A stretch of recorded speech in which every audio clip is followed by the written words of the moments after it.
I'm JR, And I'm Stacy. and this is Sparrows Under Review. At this time, right now, we have King Germ from Pod Saving My Marriage on our little bit we're doing with him for a quick little ad that we're going to throw in our show for him. So, King Germ, please tell us real quick about your new show.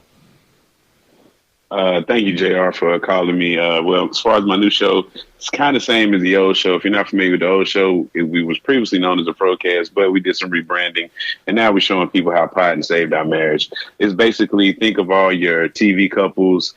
That's what you have with me and my wife. We don't always agree. We disagree most of the time, but that's where the magic comes from.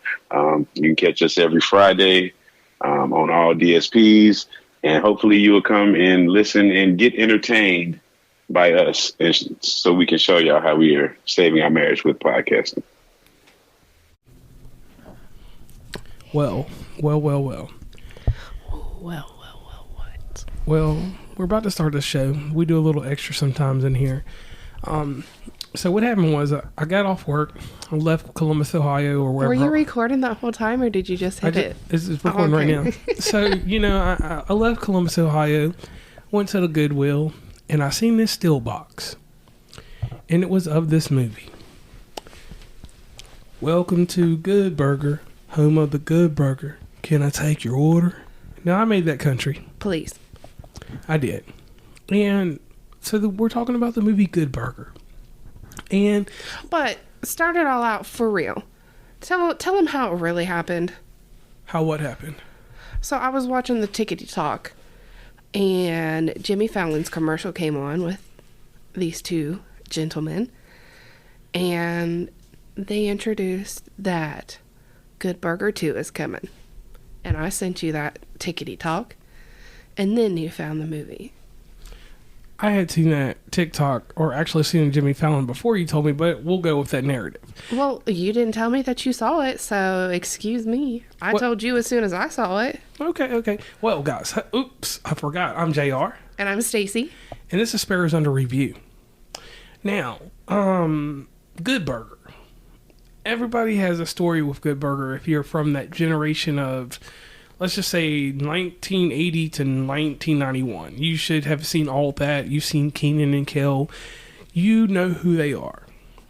And then you know who the persona that Kel plays, which is what is his name in the movie? Or in the show? Let's see here. Sorry, guys. But to fill in the filler so that there's we have Ed. Ed, that's already Ed. Yes. Now, I don't know the difference between the two. I'm sorry. Ed was. I know the characters as far as I know which one is Ed and I know which one is Dexter, but I can't tell you which one's Kenan and which one's Kel. Kenan is the heavier guy. Kel is the skinny guy. Skinny, yes, the tall one. Right. Kenan has had the successful career. That's kind of rude to define it as that. I mean, that's the easiest way, but that's kind of rude. All right, well, we'll take it for what it is. But what I'm saying here is Kenan is the one that had the definitive career. Kel, I don't know. Okay. So, this movie, and you got to take this with a grain of salt coming from me. I watch a lot of movies. Right. But in the 90s, I like the show All That, and the cameo appearance by Mary Beth Denberg as the fast-talking lady was exciting for me because I like her. Had a little crush on her back in the day. But anyway, this movie, it turned very slow for me when we watched it last night.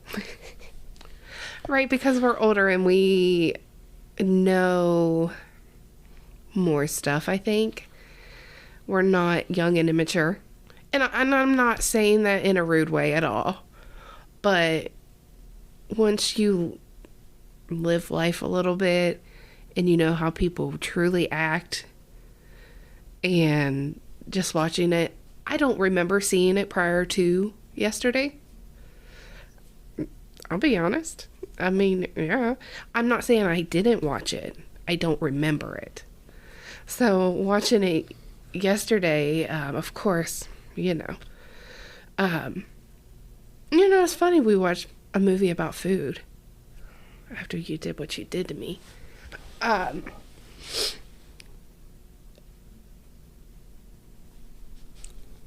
So the story on that, let me throw that in there real quick. I went to go get some food for myself yesterday, and Stacy was out doing her thing with her family. Tell the whole truth. Yeah, it was a full family affair over there. They did their thing, and I was in my feelings. I had some stuff going on personal, so I wanted to be alone. And they go over there, and I figured they're gonna eat. And then I just got the hunch because I rolled up out the bed because I was done playing Transformers, robots in disguise, and I just was like, man, I want me a KFC chicken pot pie, and I went and got it.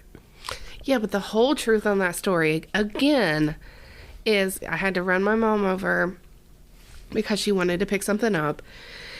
And, excuse me, my sister bought a new printer and she wanted me to turn it into a sublimation printer because we sell t-shirts and all that stuff. And we want to try the next route or line of business.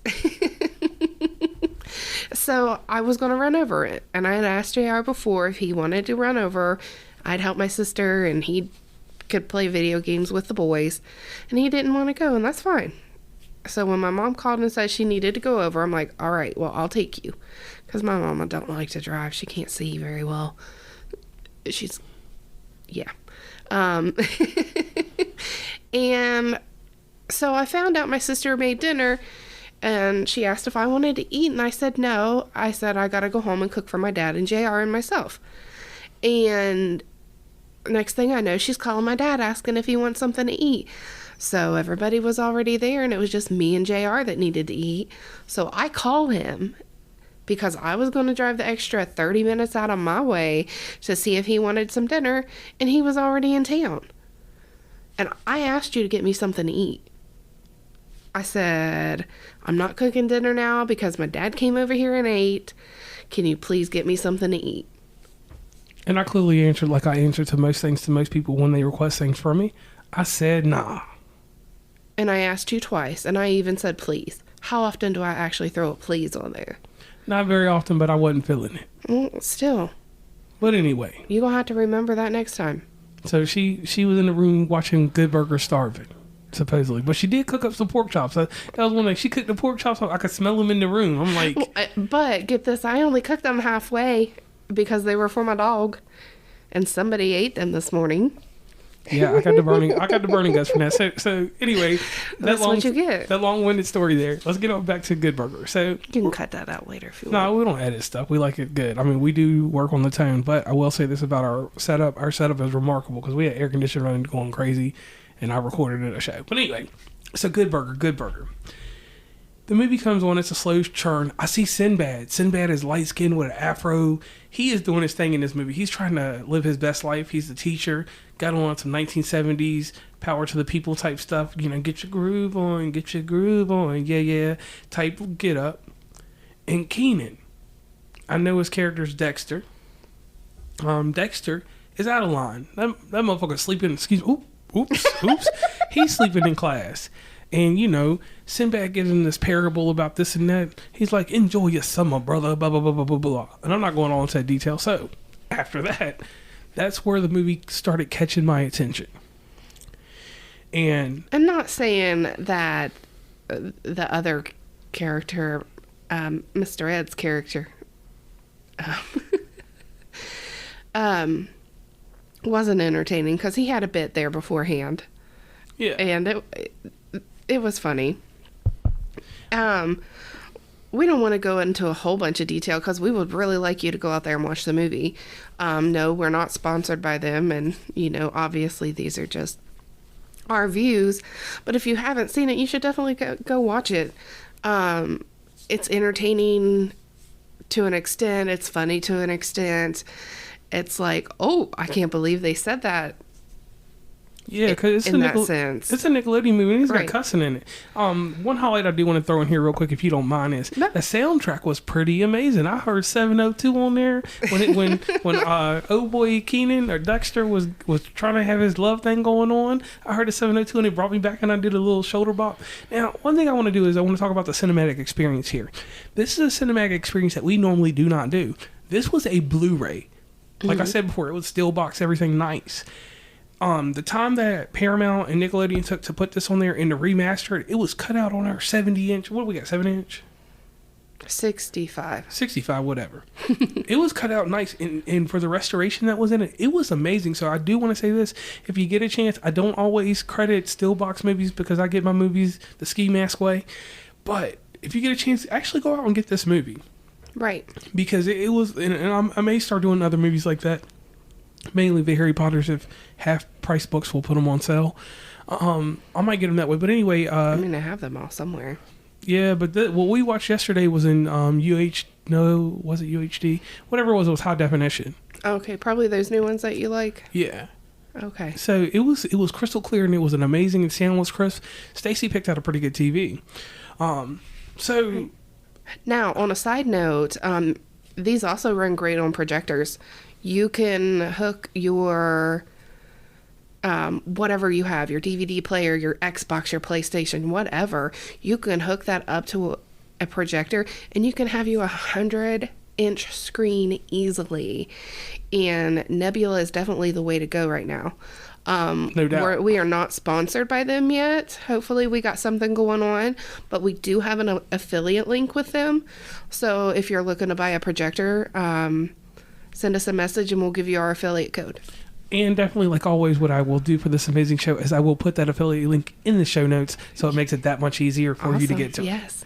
Now, furthermore, the movie has a great dynamic. It has comedy. It has a little dark humor in it. Yeah. And the dark humor comes from the characters at Mondo Burger. We're not going to go into too much detail about Mondo Right. Burger, but Mondo Burger was a force. They're bad people, though. They're the bad guys of the movie. And a surprise appearance by a Playboy pinup, and this is what caught me off guard. Playboy pinup, former girlfriend of Dennis Rodman, Carmen Electra, makes an appearance in this movie, and that kind of caught me off guard because at this time in her life, she had just jumped off of being one of the most highly sought after Playboy models at this time to do this teenager movie. And that's one thing I couldn't wrap myself around. The humor and everything in it made it so adult themed that I'm wondering, like, was our life back then more carefree and people were more open to jokes and things? Because, I mean, you heard some stuff in It here. was. And I mean, we're just going to be honest. We're not going to get into a whole lot of politics and this and that and whatever. And, you know, everybody's allowed to feel the way that they want. You're allowed to make the choices that you want. As long as it doesn't affect me, I'm not going to worry about it. It's not my business. But there is a major difference in when this movie came out and now. And I think it was, 1997 when the movie Yes. came out. So it really wasn't that long ago. But we have such a big difference in how people just act anymore. So if a movie... Actually, well, we're going to find out this year how the second one comes out and how people are going to feel about it. If they're going to be offended with it, or if they're going to be okay with it because they're going to change it up a little bit to kind of cater towards the culture the way it is now. And I hope it doesn't go the same way that Coming to America did. Right. Because that's one thing I would love to go and review again. Because if you watch the first movie to the second one, it's such a drastic difference because it's been about 2-3 years. We watched it during the pandemic. I think Right, that's the when it came out. beginning of the or right when it came out. We Yeah. don't know when that was. It was We'll sometime get in to that 2020. later. Yeah, but if they do anything like that, I can honestly say that I will watch Good Burger 2 once and then I'll leave it alone because that's what happened with the new Coming to America. We watched Right. it once and no, you know what? We played it a second time for my mom, and then after that, never touched it again. And that's just one thing I hope that doesn't happen. So this is my thing with Good Burger. Stacy was going to give me our rating system. Oh, just 0, throw it in the trash. 1, 2, 3. 1 is like, okay. Like, it wasn't garbage, but okay. I probably won't ever watch it again, but I'm glad I watched it.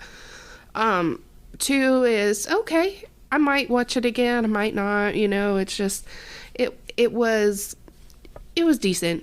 And then I think 3 should be, let's put it in the front. Like, this is something I'm going to watch again. I enjoyed it that much. So my answer is going to be controversial. The movie gets a 3. And the reason it gets a 3 for me is because of this. I do have to go back to my childhood. And at that time, I would have been 10, 11, or 12. And I was watching the show, all that, where all these characters came from. And that was my Saturday Night Live growing up. And each one of those characters from Saturday Night Live, with the exception of Amanda Bynes, because she wasn't on there yet. She was probably a little too young to be on there Probably. then. Everybody from all that was in the movie. And it made sense because it was my comedy when I was a kid. As an adult, I can't dig deep into it. But if I had to show somebody something from a timeline from when I was growing up, I can take Good Burger and be like, hey, you can see the fashion that we wore then.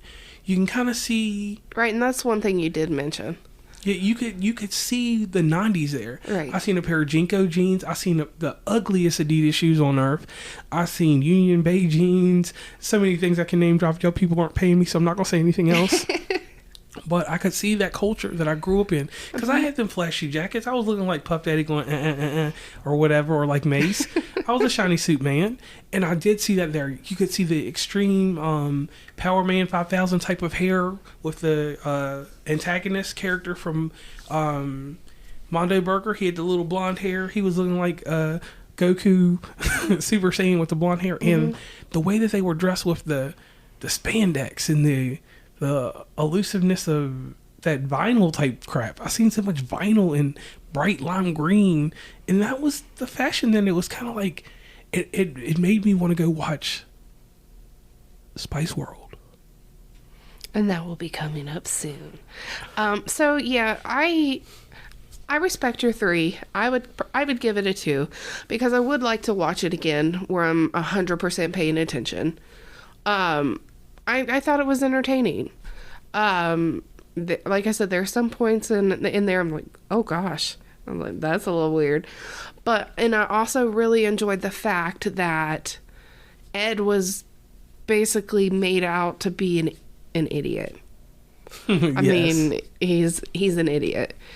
And then at the end of the movie, you got this long speech, and it's like, wow. It's like, don't judge a book by its cover. Right. And you got to remember, I'm not stupid. I think that's what he said, right? Something like that. Right. Or I'm not an idiot. Yeah, I'm not stupid. And that was the best part, I think. But there were some parts in it that had me giggling a little bit.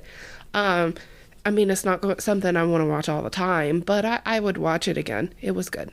And one thing I do want to throw in there that I didn't get to talk about is George Clinton. Oh my gosh, George Clinton was in this movie. The P-Funk era, they were in the insane asylum getting down to that 70s G-Funk. Oh my Lord. And that was fun. Right. Because you don't have skits like that in movies anymore. Right. Because, I mean, like, comes back to people being offended. Because everybody has somebody that's related to them that has a mental illness, and they're going to get offended by that. And, I mean, if you get offended, like I said, that is your choice, that's your view, that's your opinion. It did not offend me because I know everybody in my family's mental. I mean, we got issues out the yin-yang, but we make the best of it.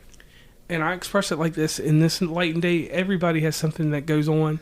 So with mental illness and anything like that, you always you stay cognitive to what you belong to and what surrounds you, and you handle that however you handle that. Right. Now, in a lasting fashion of this, I want to thank everybody for continued support of this show.